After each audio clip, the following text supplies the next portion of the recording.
Hi, my name is Chelsea, and after managing to put the entire school staff from my awful boarding school in jail, I guess I have a pretty interesting story to share with you. But before I go on, make sure you hit that subscribe button or you're a rotten egg. Anyways, there I was at my all-girls boarding school, enjoying the weather and some peace and quiet during my free period, when it was interrupted by some shouting. I opened my eyes and looked down the hill to see some of the other girls running on the track for gym class, and the two gym teachers yelling at them awful things, like, "You run like a chicken!" as they would mockingly squawk and laugh. Or, "Hey, chubby, an extra 2 laps for you. You need it!" I just shook my head. At this point, I was pretty used to hearing stuff like this around there. This was typical behavior for the whole staff. Some were more extreme than others, but it was all basically the same treatment. And the girls? They all seemed totally brainwashed and just accepted the treatment like it was completely normal. All the girls, that is, except me and my friend Jenny. We knew this wasn't right, but even we complied for the most part. Heck, if we didn't, there were more serious consequences. It wasn't worth it. At least, it wasn't until things got out of hand. I like to think of myself as pretty tough. I come from a strict military home, and even that couldn't break me. At least that's what my parents say, which is why they sent me there. For a while, I thought that place wouldn't be able to get to me either. But there I was, 3 months in, and I was simply drained. Like, I'm pretty sure my eyes were sunken in, and I even shuffled my feet when I walked, kind of drained. I was in need of a serious boost, so I went to hang with Jenny. I needed her to snap me out of it. But when I got to her dorm, she was super distant. She would hardly even make eye contact with me. "I can't stand this anymore," I shouted, using all the energy I had left. "I hate it here!" Usually, these types of speeches would get her riled up, which would then fire me up even more. And this always gave us enough energy to at least get through another week. But this time, something was different. "I don't know, Chelsea," she said. "Maybe we just need to accept that this is what it is, and things aren't going to change." "What?" I snapped back. "Something seems off with you, Jen. What's going on?" "Nothing," she replied. "I just don't think I have it in me to keep fighting it anymore. I'd almost rather just make things easier and go along with it, you know? We only have a couple more years anyways." Only a couple more years? I felt ready to explode. This was not the Jenny I knew. What on earth had happened to her? "Jenny, you know what would happen if we just give in completely? We'd end up like all the other girl." I stopped in mid-sentence as I noticed some red marks on her arm. She saw me notice and tried to cover it up. "No way. Don't try to hide it," I pleaded. "Jenny, talk to me. What happened to your arm?" "I don't want to talk about it," she said. It sounded like she was going to cry. "Jenny, you know you can tell me. What did they do to you?" She just burst out in tears. I went to give her a big hug and she melted into me. I knew exactly what had happened. After that point, all of the exhaustion I had been experiencing went away. I was on fire, and I'm pretty sure nothing would have put it out. At least, not until I got my revenge. The next day, I woke up with a totally new outlook. I wasn't going to let this slide anymore, even if I had to make the change all on my own. I hadn't wanted to call my parents before, but after last night and seeing Jenny broken the way she was and how bad her arm looked, I knew it was time. My dad answered. "Hey, Chels," he said, sounding very serious as usual, as if we hadn't not spoken for over a month. "How are things?" "Dad," I started, feeling a bit nervous. "I have to tell you something." I filled him in on everything that had been going on and ended with last night. "It's awful, Dad. We have to report them," I finished. "Chelsea, not everyone is going to give you a fluffy life like you had growing up. Sometimes tough love is the best way to learn a lesson." I was stunned. He continued. "And as for Jenny, you don't even know what happened if she wouldn't tell you. You're jumping to conclusions. Maybe she just fell or even hurt herself." I was shaking. I felt so mad. "No, Dad, you don't understand. This isn't tough love. This is abuse and cruelty. Sounds to me like you're being dramatic as usual, Chels. I have to go, but take care of yourself, all right? Chin up, shoulders back." And then he hung up. On my way to class, I was in a complete daze, stewing over my dad's and my conversation. So much so that I accidentally wandered over to the headmistress's courtyard. I had never been over there since the first day I arrived. When I overheard the headmistress talking to another teacher outside of her building, I snapped out of it and stopped dead in my tracks. They were laughing. They only ever laughed when they were making fun of the students. I decided to eavesdrop and got a closer look. "It's almost too easy!" This was one of the science teachers. "This batch of girls is just so pathetic. Breaking their sad little spirits is almost no fun." They both broke into a maniacal laughter again as the headmistress replied, We know that isn't true. It's always fun. Then they were almost in tears from laughing so hard. I was furious, and I knew I needed Jenny on board with me. I was even more motivated to make a change now, but this was definitely not something I could take on my own. Jenny and I had math together next. When she got there, she still looked totally down in the dumps. I tried to get her attention, but she didn't even look my way. So I wrote her a note and walked by her desk before class, slipping it in her hand. The note said, "We gotta talk, and don't worry, it isn't about what I saw, it's about what I heard." After reading the note, she looked over at me with sad eyes, but she nodded her head yes. On our way back to the dorms from class, I told her everything I had overheard from the principal and the science teacher. "Even the headmistress?" she said. "I don't know why I'm surprised. She's probably the one who's purposely hiring all these psychos." "Yeah," I agreed, "and I know what you said last time, but you know we have to do something, right?" She looked at me hesitantly and shook her head as she said, "I know, but what can we possibly do?" And the truth was, I had no clue.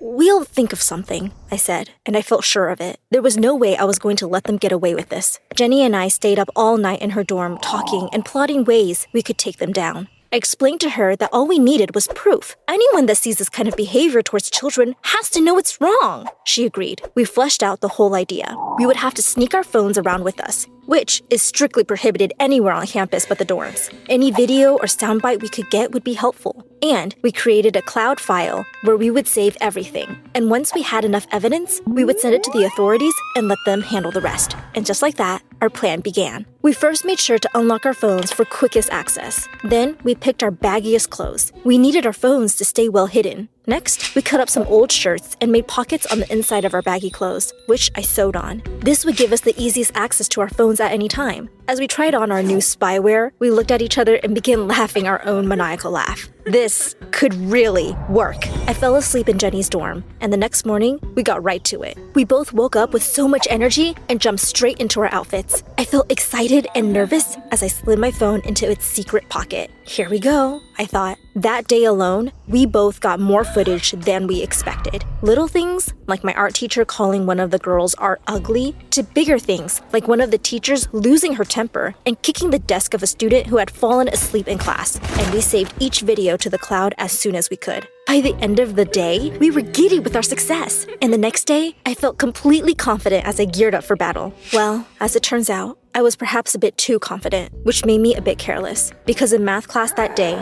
the teacher began shouting at one of the students. Jenny and I both looked at one another, and I nodded as if to say, "I got it." I went to pull out my phone, but moved too quickly. My phone tumbled out of the pocket and dropped to the floor. Boom! It felt like the loudest noise in all of history. The entire class turned towards me. My eyes got huge, and my heart started to feel like it was going to pound out of my chest. I looked over to Jenny, who was now ghostly white. The teacher, who had been hovering over the other student, now looked at me and slowly began moving towards me. I tried to grab my phone, but I knew it was useless. She rushed towards it and scooped it up first. "What a nice new phone I have," she said, looking at me with evil in her eyes. "Or perhaps the headmistress is in need of a new phone herself." I felt sick. "Please, madam, I needed to have my phone on me today. My brother is sick," and I was scrambling, trying to come up with anything to save myself. It didn't work. "What a pity," she said. "If only phones were allowed in my classroom. But they're not. We'll finish this later." And she walked away. I'm not even sure what happened all the rest of class. I was in total panic mode, thinking of all the worst case scenarios. After class, Jenny and I went back to her dorm. "Jenny, my phone is unlocked. What if she goes through it and sees everything? Imagine the punishment then." My mind was spiraling out. "Oh man, I'm done for."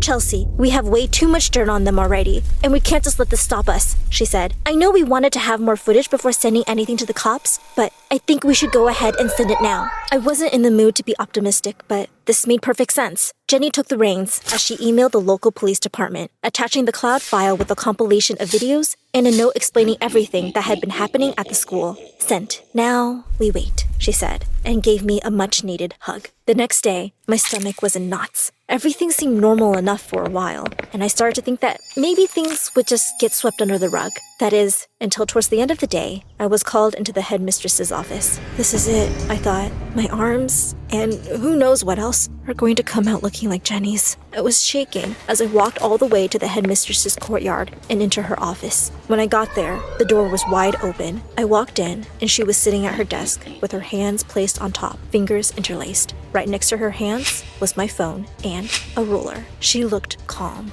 eerily so. "Close the door and take a seat," she said with a totally even voice.